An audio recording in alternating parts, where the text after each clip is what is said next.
안녕하세요. 닥터제이 장의사입니다. 오늘은 서구 세계에서 빠질 수 없는 문화였던 결투 문화에 대해 알아보겠습니다. 서방에서 결투라는 것은 여러 문학에서도 언급되는 부분이지만 단순히 이야기거리가 아니라 실제로 널리 퍼져 있었던 문화적 요소였습니다.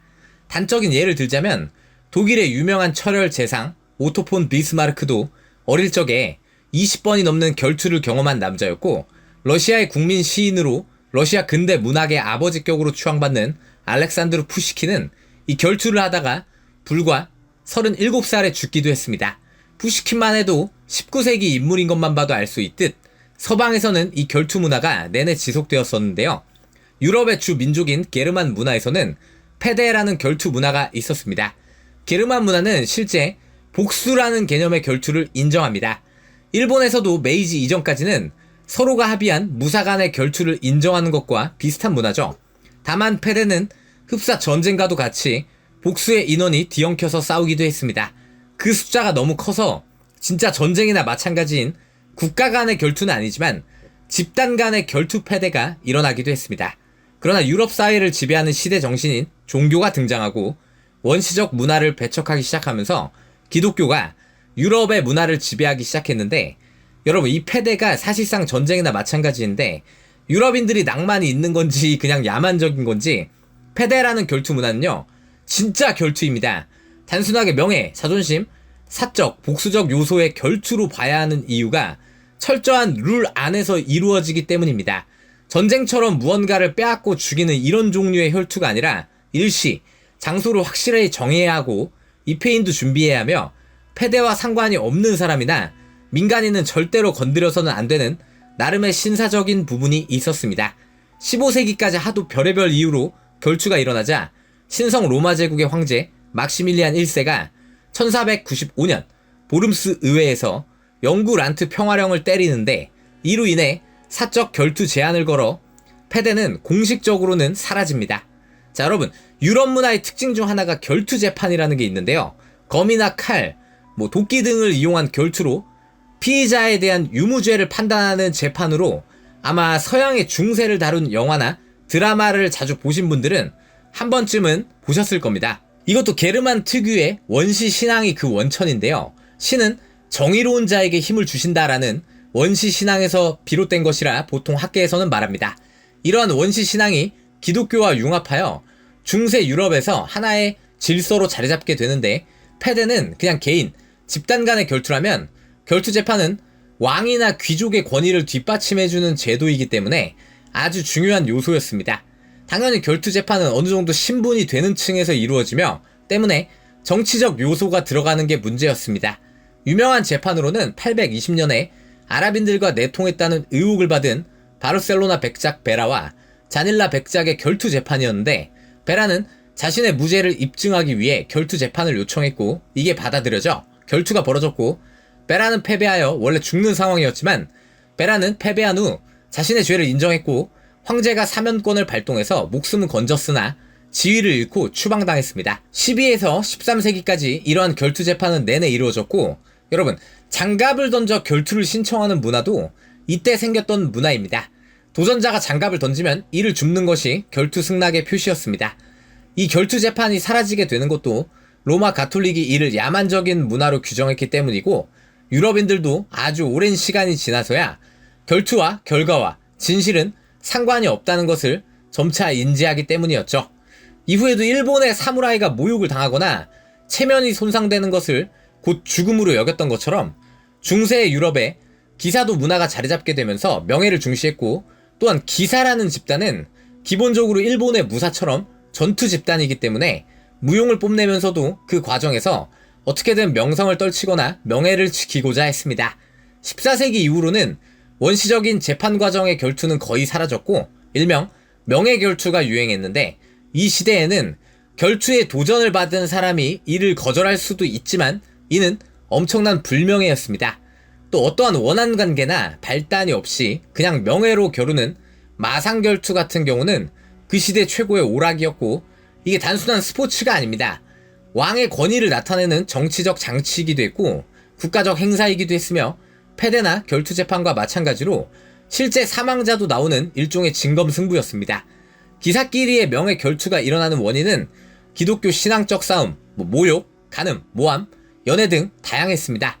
이런 문화는 이후로도 유럽의 기본 문화가 되었고, 호세 데 리베라의 그림 결투하는 두 부인에서 나오듯 심지어 여성끼리도 진짜 무기를 든 진검승부가 펼쳐졌는데, 이건 실화로 드 카라치라는 여인과 드 페티넬라라는 여인이 한 남자를 차지하기 위해 서로 진짜 진검승부를 겨룬 실화입니다.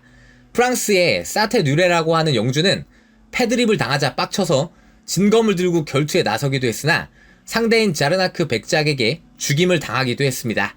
사실 당시의 유럽 영주는 작은 국가라고 봐도 무방한데, 오히려 이런 결투는 큰 싸움을 피하고 진짜 대가리끼리 명예를 건 결투로 분쟁을 마무리하기 때문에 일반 백성들에게는 정말 좋은 문화인 것 같기도 합니다.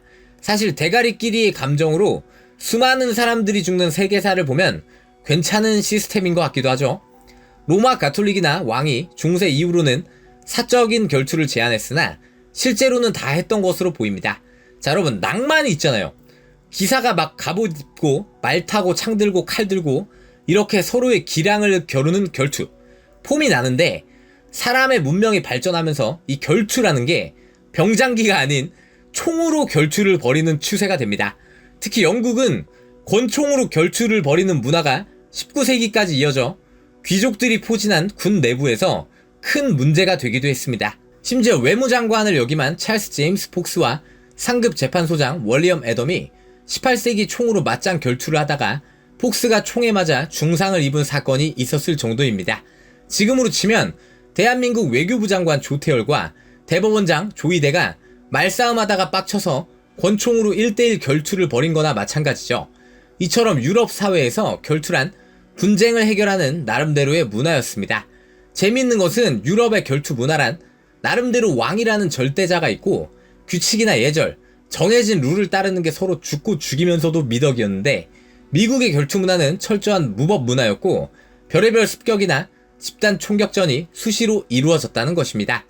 유럽 결투의 룰은 기본적으로 남자는 남자, 여자는 여자끼리 결투했지만 드물게 어떤 남자에게 남편을 잃었다든지 여성으로서 남성에게 참을 수 없는 모욕을 당했다든지 할 때 여성과 남성의 성대결이 펼쳐지기도 했는데, 대부분 이런 경우는 여성 측에서 대리인을 내세웠지만 드물게 여성 본인이 직접 남성과 대결에 나서기도 했습니다. 여러분, 유럽인들이 낭만이 있는 건지 비용신 같은 건지 모르겠는데, 당연히 남자와 여자가 진검승부로 맞짱을 뜨면 상대가 안 되겠죠?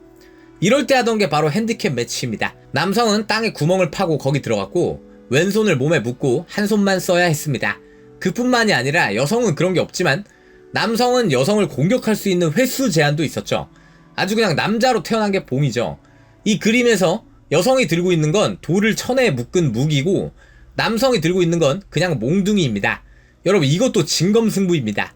다만 결과는 페미니즘 따위 없는 우리 위대한 서방답게 아우크스부르크 연대기에 따르면 1511년 남녀가 맞짱을 떠서 남자가 이기자 관례대로 자비 없이 그 결투를 신청한 여인의 왼쪽 손목을 잘랐다는 기록이 있습니다. 런닝맨에서 이광수 형님도 그랬죠. 게임 앞에 만인은 평등하다. 여성이 결투를 신청하는 케이스가 상당히 많아서 아예 이러한 진검승부에 대신 직업적으로 나서주는 해결사도 상당히 많았다고 합니다. 여러분, 그런데 여성 대 여성이 명예결투를 신청해서 붙는데 서로 대리인이 나가서 한쪽이 지면 진 쪽의 책임은 당연히 그 고용한 여성이 져야 합니다. 위에 손목을 잘린 여성처럼요. 아주 무시무시하죠. 하나의 문화로 자리 잡은 이 결투는 무려 현대에도 이어져 독일과 오스트리아에서는 맨주어라는 결투 문화가 대학생들 사이에서 유행했는데, 날길이 90cm의 진짜 진검을 들고 맞짱을 뜨는 문화로 별명이 유럽에서 가장 위험한 사나이였던 나치의 무장친위대 대령 오토 스코르체니 같은 경우는 10번도 넘게 대학생 시절 목숨 건 맨주어 결투를 한 것으로 유명한데, 그의 얼굴을 보면 그 대결에서 입은 칼로 인한 흉터가 곳곳에 푹 파여 있습니다. 여러분, 이렇듯 결투란 인간의 가장 원초적인 욕구와 의문인 누가 더 셀까를 충족시켜주고 해결시켜주는 문화적 요소였고, 동시에 그 광경을 지켜보는 이들을 열광시키는 오락이기도 했습니다. 로마의 검투사나 현대의 복싱이나 UFC도 다 그런 것들을 충족시켜주는 또 다른 문화죠. 그러나 유럽의 결투 문화는 단순한 오락을 넘어 그 시대 사회와 정치의 아주 중요한 요소였다는 것을 기억해야 합니다. 때로는 명예를 회복하기 위한 수단이었고, 때로는 억울함을 푸는 수단이었고, 때로는 오락의 수단이었죠. 더러우면서도 낭만이 있는 이 결투 문화는 서방에서 명예라는 것을 어떻게 생각하는지 이해하고자 할 때 가장 먼저 봐야 하는 것이 바로 이 결투라고 생각합니다. 또한 인간이 아무리 시간이 지나도 그 원초적인 욕구가 쉽사리 변하지 않는다는 것을 보여주는 것 또한 이 결투라고 생각합니다. 감사합니다. 닥터 제이 세계사는 계속됩니다.